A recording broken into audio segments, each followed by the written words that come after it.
سے نہیں، تمہارے بدعملی کی وجہ سے نہیں، بلکہ اگر آ رہی ہیں یہی عورتیں ہیں جو نماز کا اہتمام گھر میں کرتی ہیں، جو تلاوت قرآن کرتی ہیں، فاتحہ کا اہتمام کرتی ہیں، انہیں 11ویں یاد ہے، انہیں 12ویں یاد ہے، انہیں کنڈے کی نیاز یاد ہے، انہیں یہ بھی معلوم ہے رمضان شروع کب ہونے والا ہے۔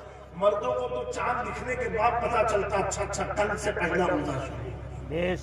میرے دوستو تمہیں یاد رکھنا، جس قرآن مجید کو تم نے ہلکے میں لیا ہے نا، وہ قرآن کا وزن اتنا ہے، ہماری قوم نے تو سوچ لیا ہے، معذرت کے ساتھ کہتا ہوں، جب مصیبت آتی ہے تب ہماری قوم قرآن پڑھتی ہے۔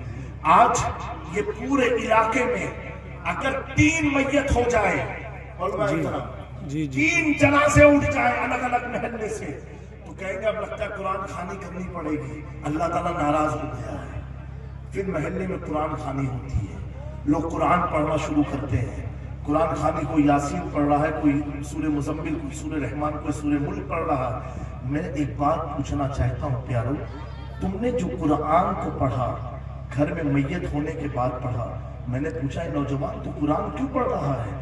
کہا حضرت اس کا ثواب میری ماں کی روح کو ملے گا، ان کے اعظام میں اللہ تخفیف فرمائے گا، ان کے گناہوں کو اللہ بخش دے گا، ان کو قبر میں تنہائی سے بچائے گا، ان کے قبر کو منور و مجلہ فرما دے گا، ان کی قبر کو تاریخیوں سے محفوظ فرما دے گا۔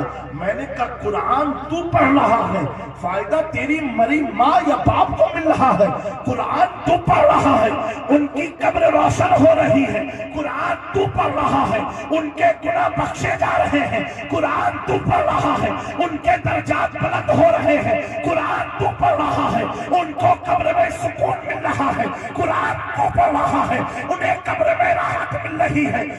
ہاں حضرت پڑھ میں رہا ہوں، بینیفٹ ماں باپ کی مردوں کو مل رہا ہے۔ میں نے کہا یار تو جھوٹ بول رہا ہے کہ سچ؟ کہا نہیں بالکل سچ۔